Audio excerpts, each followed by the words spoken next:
Esse é o Mundo em Revolução e nós vamos falar agora sobre a situação na Ucrânia. Hoje, dia 29 de agosto de 2023, são 7 horas da manhã aqui em Washington, 8 horas da manhã no Rio de Janeiro e 2 horas da tarde lá em Kiev, no momento que eu gravo esse vídeo. Como vocês podem perceber, o meu sistema aqui que faz o fundo, oculta o fundo, deu algum defeito hoje cedo. Eu não sei o que houve, depois eu vou tentar resolver isso. O fato é que hoje eu tenho a minha viagem para Nashville, no Tennessee, então eu não posso demorar na resolução desse problema aqui, tenho que gravar o vídeo logo, então eu vou gravar com a solução menos ótima de botar a minha imagem sem o obscurecimento do fundo, né? Peço desculpas aí pela qualidade técnica. Bom, a gente teve várias informações sobre avanço ucraniano aqui na linha de frente, mas nenhum avanço muito grande, muito significativo, né? A gente tem mais indicações aqui de que os ucranianos realmente cruzaram a linha principal aqui em Verbov. De fato, tem imagens que mostram que eles cruzaram essa linha aqui, a trincheira principal, né? Aquela vala antitanque aqui. Isso é o ponto mais sensível. Teve algumas outras informações. Houve uma explosão de minas aqui na região na fronteira entre a Ucrânia e Belarus. Uma ponte que tem por aqui acabou sendo, as minas explodiram, mas acredita-se que foi um raio, não foi nada intencional de parte alguma, né? Também temos a informação de alguns ataques aqui em várias cidades ucranianas, inclusive parece que tem aqui uma nova informação sobre um ataque em Toreza aqui, um incêndio em Toreza que acabou de chegar. Enfim, uma série de informações aqui sobre ataques na retaguarda russa, né? Mas como eu disse de novo, não tem nenhuma grande informação de avanço ucraniano aqui. No campo diplomático, temos a informação de que a reunião entre o Putin e o Erdogan, o presidente da Turquia, vai acontecer na Rússia, em Sochi, no dia 4 de setembro. Né? Vocês lembram, o Putin iria até a Turquia se encontrar com o Erdogan, mas ele está morrendo de medo de ser preso se sair da Rússia, então amarelou e acabou agora remarcando a reunião para o território russo, dia 4 de setembro. Vamos ver se tem alguma coisa positiva saindo daí, né? E a Ucrânia encontrou mais um depósito massivo de gás natural aqui no território ucraniano, na região de Poltava, mostrando, no final das contas, qual que é o objetivo da Rússia com essa guerra. A gente já falou sobre isso. No final das contas, o objetivo russo aqui era, além do aspecto político, de tentar fortalecer o Putin e coisa e tal, é a questão do petróleo que preocupa demais a Rússia, né? Vamos falar sobre esses e outros assuntos em detalhes. Essas notícias foram sugeridas por um monte de gente lá no nosso bot, né, o AncapsuBot, lá no Twitter. Eu agradeço a todo mundo que sugeriu as notícias, mas vocês sabem, eu estou sem o meu sistema, não consigo acreditar as pessoas aqui. Agradeço também a você que está assistindo o nosso vídeo. Se você gosta do nosso conteúdo, por favor, deixe o seu like, se inscreva aqui no canal, né? Pois bem, vamos começar falando aqui sobre algumas imagens que apareceram de ataques que já foram feitos no passado, mas que agora a gente tem uma melhor noção do que aconteceu, né? Isso daqui é uma imagem ali da região da Crimeia, onde foi atacado aquele sistema S-400, né? Se você olhar aqui, o sistema está aqui, eu tenho que apagar minha cabeça daqui. O sistema está nessa região aqui e depois do ataque dá para ver aqui uma grande mancha preta aqui, ó, tudo pegou fogo aqui, um monte de coisa danificada nessa região aqui, né? Ou seja, realmente foi aquele ataque que aconteceu alguns dias atrás aqui na região dessa cidade de Helenivka, né? Aqui uma outra imagem também do mesma região mostrando aqui o sistema totalmente danificado aqui na região, né?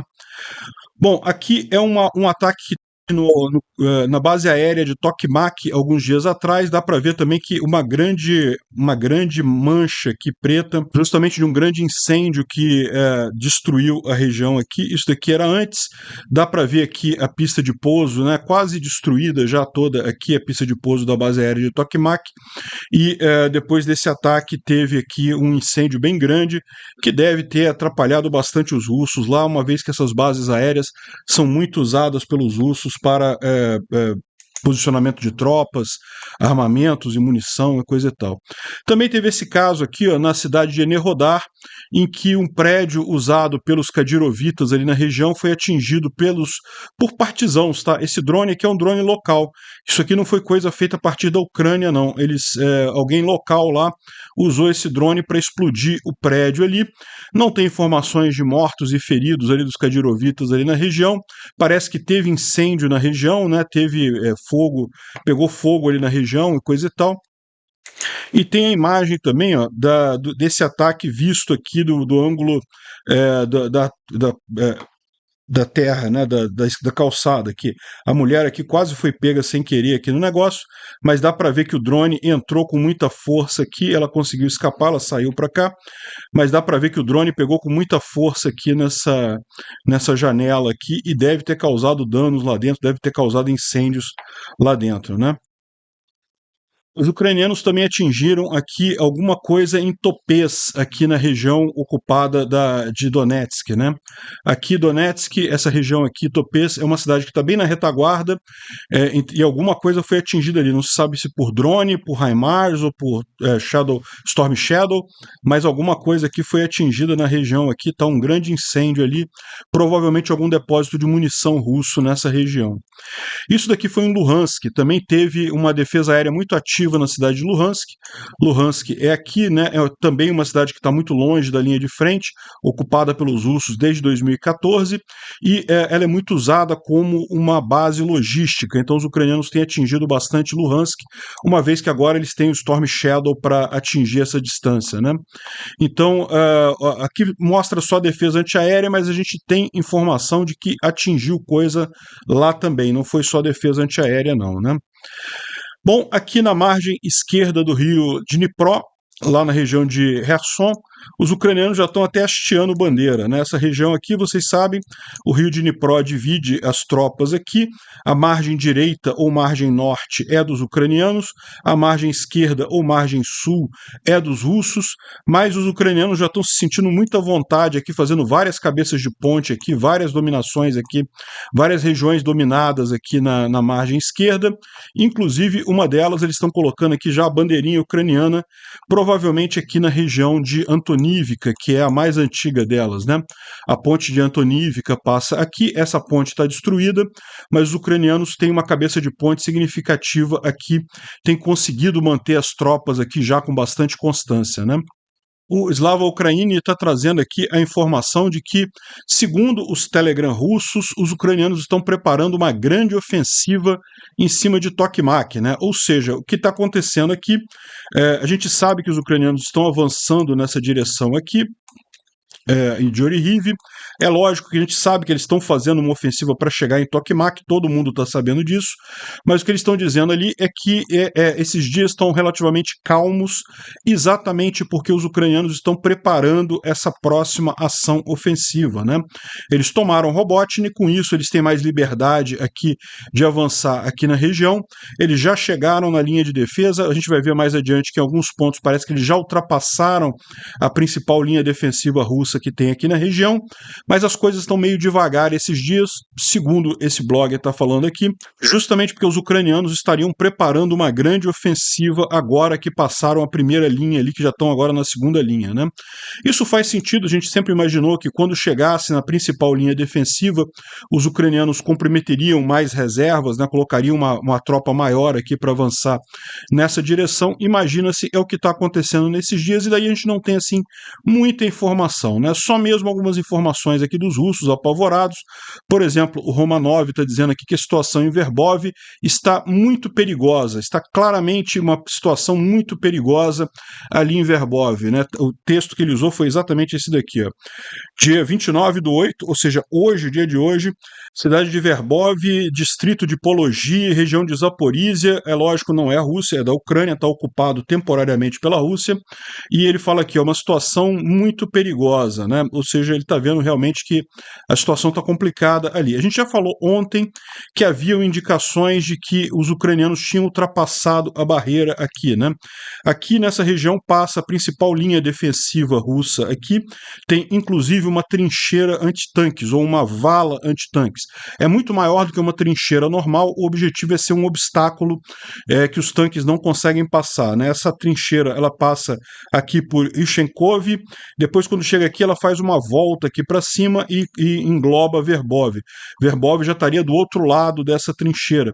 E a gente já tem até informação aqui do comando ucraniano que eles já estão atacando a cidade de Verbov, né? A gente tem mesmo informações de que eles ultrapassaram essa principal linha defensiva. Isso já há alguns dias, né? E aqui a gente tem a primeira evidência ali na região de Verbov. Repara que aqui é o ponto em que essa trincheira ela começa a subir, né? Ela sobe aqui para englobar Verbov. Dá para ver aqui exatamente o ponto não é bem trincheira, é vala antitanque mesmo, né? E a região aqui toda marcada com mais escura de incêndio justamente por conta da ação ucraniana aqui, mostrando que já houve ação ucraniana aqui e inclusive eles já ultrapassaram para o outro lado de cá, né? É a primeira indicação que a gente tem visual de que os ucranianos teriam ultrapassado essa principal barreira aqui. O objetivo deles aqui, evidentemente, é chegar a Verbov. Verbov é uma cidade muito importante aqui justamente porque mina a capacidade russa de manter Pologi, né? Daqui a pouquinho os ucranianos começam a pegar aqui a T-0401, essa é a proposta deles, e daqui é só ir em direção a Tokmak, né? Mais uma vez aqui a informação do centro de mídia dos militares ucranianos, dizendo que as tropas ucranianas tiveram sucesso na direção de Verbov, ou seja, eles nunca dão muitos detalhes aqui, porque justamente para não entregar nenhuma informação confidencial, mas os ucranianos estão avançando ali naquela região, né? Aqui o Igor Girkin traz um outro blogger russo aqui falando sobre a situação entre Robotny e Verbov, né? A situação na direção de Zaporizhia, entre Robotny e Verbov, é bastante tensa e complicada. O inimigo, no caso os ucranianos, aumentaram a intensidade de artilharia e foguetes MLRS, né? E estão destruindo todos os vilarejos na retaguarda junto com a população civil. Isso daqui é o russo fazendo um negócio ali. Não, os ucranianos atingem os depósitos de munição russos, né? Os russos que estão morrendo ali. Eles nos ferram com artilharia e de vez em quando a gente descobre alguns deles, mas eles têm muita munição e muitas minas também, né? Durante o dia, entre Robotny e Verbov, tem muitas artilharias, muito fogo de artilharia, muito foguete MLRS, munição cluster. As operações do inimigo são em torno de 5.000 a 8.000 cartuchos de munição por dia, né? Eu não sei, ele está exagerando um pouco aqui, mas deve ser alguma coisa, um uso bastante grande, né? Mais e mais grupos de 3 a 10 inimigos conduzem operações de reconhecimento na região. Apesar disso, as Forças Armadas da Federação Russa ainda estão segurando os fascistas e coisa e tal. Enfim, é o blá blá blá deles aqui, né? Os paraquedistas dos VDV que chegaram lá na região estão lutando até a morte pela pátria mãe e coisa e tal. A vitória será nossa e coisa e tal. Não, não será não. Vocês estão perdendo e muito em breve os ucranianos vão avançar por aí, né? Ou seja, a situação que o pessoal está descrevendo aqui é uma situação realmente bastante crítica, né? Entre Verbov e a região ali de Robotny, né? Aqui em Robotny os ucranianos continuam avançando aqui para Novo Prokopivka. Parece que o grande trabalho que eles têm agora é tomar essa floresta aqui, que ainda tem algumas posições russas nessa floresta aqui, e é o que está impedindo os ucranianos fazerem um ataque mais frontal a Novo Prokopivka por conta do flanco aqui nessa floresta, mas eles já estão limpando isso e muito em breve já deve estar liberado esse tipo de ação por aqui, né? Falando um pouco de Prioutny, a gente teve a boa notícia de que esse bolsão aqui, essa parte aqui da região que estava ocupada pelos russos foi retomada pelos ucranianos. Os russos tiveram que abandonar essa região aqui. Isso era um problema porque estava dificultando os ucranianos atacarem aqui Prioutny, uma vez que os russos ainda tinham posições aqui numa região relativamente elevada, tá? Não é muito mais alto do que Prioutny não, mas é um pouquinho mais elevado. Então isso aqui dava uma vantagem para os russos russos aqui e impedia o avanço dos ucranianos sobre Pripyat. Então agora essa protuberância aqui, esse saliente russo aqui foi abandonado por eles, já tem evidência de que os ucranianos já estão aqui nessa região, né? Então isso é ótimo. Pripyat é uma das próximas cidades aqui na região do eixo de Velika-Novosilka, que deve ser tomado pelos ucranianos, né? E aqui nesse outro blogger aqui, os russos estão reclamando da situação em Novodonetsk. Novodonetsk, vocês sabem, aqui está a região de Pripyat, Novodonetsk está aqui, né? É outra cidade também que os ucranianos estão para tomar já tem algum tempo, nessa direção aqui de Velika-Novosilka, e o que eles estão dizendo aqui é justamente que, olha só, o batalhão Vostok, né, que é o blogger que escreveu aqui, né? Hoje o inimigo mostrou seu respeito não com artilharia, não com munição de artilharia, mas imediatamente com aviação, né? Ou seja, com bombas de aviação lá na região. Não importa a qualidade da artilharia, mas se metodicamente ela atinge com uma quantidade grande de cartuchos, né, o dia inteiro, vai haver algum resultado. Ontem, na noite de ontem, nós já tínhamos muitos feridos e entre leves e moderados. Munições cluster são fracas contra a cobertura, mas você não fica na cobertura o dia inteiro, não é mesmo? Então o inimigo acaba atingindo alguma coisa. O inimigo então nos faz arrastar debaixo da cobertura e, como resultado, os fragmentos acabam atingindo seus alvos. Enfim, o que ele está falando aqui é que em Novodonetsk os russos estão tentando segurar a cidade, mas o bombardeio de artilharia ucraniano aqui vai estar tornando isso impossível. Mais dia, menos dia, vai ter resultado aqui, né? Novodonetsk, ela é protegida por esses rios aqui, daí a dificuldade dos ucranianos de tomarem a cidade, mas já está realmente numa situação bem mais crítica ali.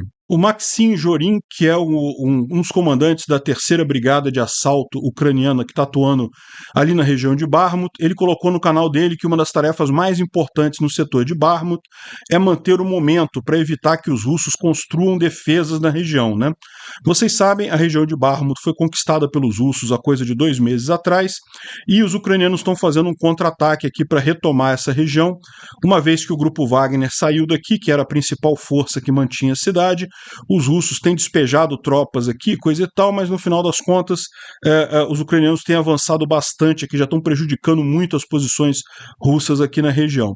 De qualquer forma, existe uma pressa dos ucranianos, porque quanto mais tempo os russos ficam aqui, melhor eles vão trabalhar as posições defensivas deles, mais difícil vai ficar para os ucranianos avançarem ali, né? E outra coisa aqui foi que a Rússia tirou todas as tropas que estavam em Belarus, né? Os russos ainda tinham tropas aqui em Belarus, estacionadas em algumas posições aqui, e justamente para ameaçar os ucranianos, para forçar os ucranianos a manter tropas defensivas aqui, coisa e tal, eles tiraram essas tropas e estão usando essas tropas como reserva técnica aqui na região de Kupiansk, né? Os russos estão fazendo um ataque grande aqui na região de Kupiansk, não conseguem avançar muita coisa, mas estão fazendo o ataque.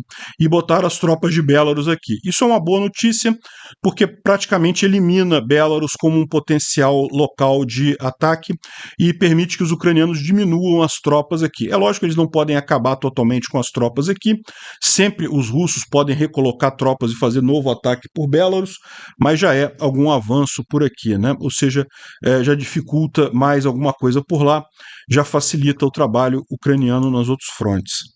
O Instituto para o Estudo da Guerra traz uma informação muito interessante aqui sobre os russos terem conseguido melhorar o estoque de mísseis deles, né? Eles conseguiram produzir 126 mísseis Iskander desde janeiro e também mais 81 calibre e aumentaram também o número de Kinjal a partir de janeiro, né? Os Ra-101, Ra-555 e etc. diminuíram um pouquinho, bem como os Ra-22-32, né? Agora, a questão toda é a seguinte: isso significa que os russos estão se preparando para fazer uma nova campanha de ataque às infraestruturas básicas ucranianas nesse outono e inverno, né? Igual eles fizeram no ano passado. Atacar refinarias, atacar centrais de gás, centrais termoelétricas, esse tipo de coisa. Agora, o que eles estão dizendo é que, embora eles tenham melhorado a quantidade de mísseis, ainda é muito pouco míssil para eles conseguirem fazer uma campanha tão grande quanto foi ano passado. Ano passado passado, vocês lembram? A cada 4, 5 dias tinham 100 mísseis, né, ataques de 100 mísseis em vários pontos da Ucrânia. Esse ano, não apenas a Ucrânia tem agora o Patriot para evitar uma boa parte desses ataques, como também os russos têm menos mísseis. Então vai haver essa campanha certamente, mas não será tão dura quanto no ano passado, né? Bom, uma coisa curiosa aconteceu aqui na divisa entre a Ucrânia e Belarus. Minas explodiram aqui nessa pequena ponte que tem aqui no norte da Ucrânia, aqui, né, numa travessia que tem com Belarus. Curiosamente, perto de onde eu tive lá quando eu viajei na Ucrânia, que eu fui na linha de frente, eu fui justamente nessa região aqui e parece que explodiram as minas, mas segundo estão dizendo, foi um raio, né? Não foi ação de ninguém. Houve uma descarga elétrica aqui na região e aí as minas explodiram, acabou danificando completamente essa ponte, a ponte da direita aqui. Essa foto aqui é uma foto vista do lado de Belarus, tá? Dá para ver o postezinho de Belarus aqui. Então, essa ponte aqui foi totalmente destruída, as minas aqui explodiram todas, a outra, em tese, não está destruída, mas está minada, então se tentar passar algum trem aqui vai explodir, né? Bom, parece que está havendo um grande número de rendição de rapazes de Moscou, ali na região sul, lá de Zaporizhia, né? O pessoal colocando uma grande quantidade disso daí. Faz sentido, né? A moral deles está baixa, então é natural que eles se rendam em grande quantidade. Uma observação sobre a ponte da Crimeia é a seguinte: ainda não foi consertado o ataque feito em 17 de julho. Né? Vocês lembram? Teve um grande ataque aqui no dia 18 de outubro lá de 2022 e depois esse ano, no dia 17 de julho, teve um outro grande ataque aqui que deslocou um pedaço aqui grande da ponte, né? E depois disso teve outros ataques também na ponte da Crimeia, mas o curioso dessa história é que esse ataque de 17 de julho, até agora, ele não foi consertado. Isso aqui é uma foto do dia 28 de ontem, né? 28 de agosto, e mostra aqui claramente o mesmo buraco ali naquela região. Dá para ver os russos construindo uma pista auxiliar aqui, coisa e tal. E o que isso quer dizer, né? Lembra, o primeiro ataque que foi feito lá em outubro foi rapidamente consertado, ou seja, relativamente rapidamente consertado, né? Esse daqui agora parece estar levando muito mais tempo para se fazer, embora pareça um ataque menor. Mas é o que eu falei para vocês, isso aqui reforça o fato de que esse ataque destruiu o pilar da ponte, né? Então é uma coisa muito mais séria do ponto de vista estrutural do que simplesmente substituir a bandeja ali da ponte, né? O Anton Gerashenko está lembrando a gente que a mobilização russa deve começar no dia 10 de setembro e ir até o dia 17 de março. Os russos devem fazer uma grande mobilização para chamar mais um monte de gente para o exército, mais um monte de carne para ser moída lá na linha de frente, né? Enfim, ele fala que a restrição aqui é justamente por conta de eleições que vão haver. Vai haver eleição para prefeitos agora em setembro e depois, no dia 17 de março, é a eleição para presidente lá na Rússia, que a gente já sabe que o Putin vai ganhar, infelizmente. Né? E justamente com mais essa mobilização, os russos suspenderam a proibição de menores trabalharem em fábricas e indústrias. Né? Então, de voltou, cidadãos de 14 a 24 anos podem trabalhar em indústrias na Rússia, justamente porque agora não tem mais trabalhador para as indústrias, tem que usar criança para isso. Né? Sinal claro de decadência da Rússia. O Reznikov está comemorando o fato de que a indústria bélica ucraniana está tendo uma renascença enorme, está crescendo bastante e muitos fabricantes de arma estrangeiros estão se instalando na Ucrânia. Né? Essa guerra vai ser uma guerra longa, então é importante que tenha uma boa indústria de armas ali funcionando na Ucrânia. Os tanques Leopard 1 tendem a ser o principal tanque ucraniano muito em breve, uma vez que estão chegando mais quase 300 tanques aqui, 400 a 500 tanques Leopard 1 devem estar sendo colocados em operação na Ucrânia aí nos próximos meses, né? Mas lembrando que nos próximos meses chegam os Abrams também, né? Mas os Abrams chegam num número menor, deve ter 30 deles só. Tem mais uma proposta aqui da Grécia fornecer outros 100 Leopard 1 lá para a Ucrânia, seria uma excelente ajuda isso daí. Os americanos também estão fazendo seus estudos com drones depois dessa guerra, né? Os drones se mostraram muito importantes e eles estão fazendo aqui sistemas com escala de milhares de drones para serem usados nos próximos 18 a 24 meses. Isso é uma coisa interessante. Vamos ver se a Ucrânia está envolvida nisso daqui também, né? A Ucrânia tem uma série de startups de armas com robôs e armas à distância, né, para serem comandadas à distância, que realmente está muito interessante, né? Está mostrando como que está desenvolvendo a tecnologia armamentista lá, e isso certamente vai trazer, inclusive, benefícios para a área civil futuramente, né? Tipicamente, em períodos de guerra, você tem um grande desenvolvimento tecnológico que acaba ajudando períodos civis, né? Bom, esse mapa aqui eu mostrei ontem e aqui é só para mostrar. Aliás, eu mostrei ontem, mas ontem vocês sabem, o meu vídeo cortou o final dele, então essa parte não apareceu.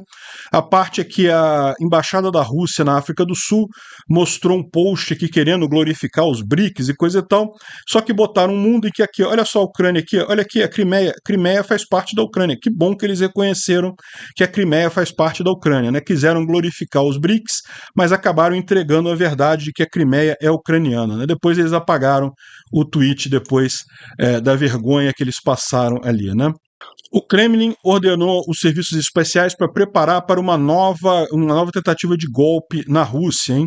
Parece que eles estão preocupados com a questão, talvez do Prigozhin, talvez de alguém dentro do exército, de dar mais um golpe lá no Putin, né?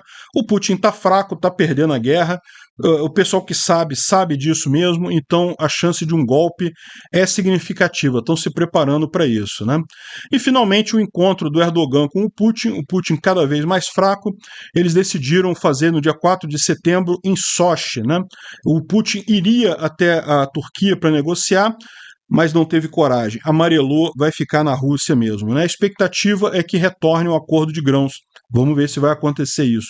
Apesar de que o corredor verde da Ucrânia tem funcionado, os navios têm abastecido de grãos lá nos portos de Odessa, a coisa tem funcionado. De vez em quando tem um ataque russo, mas via de regra tem funcionado lá, né?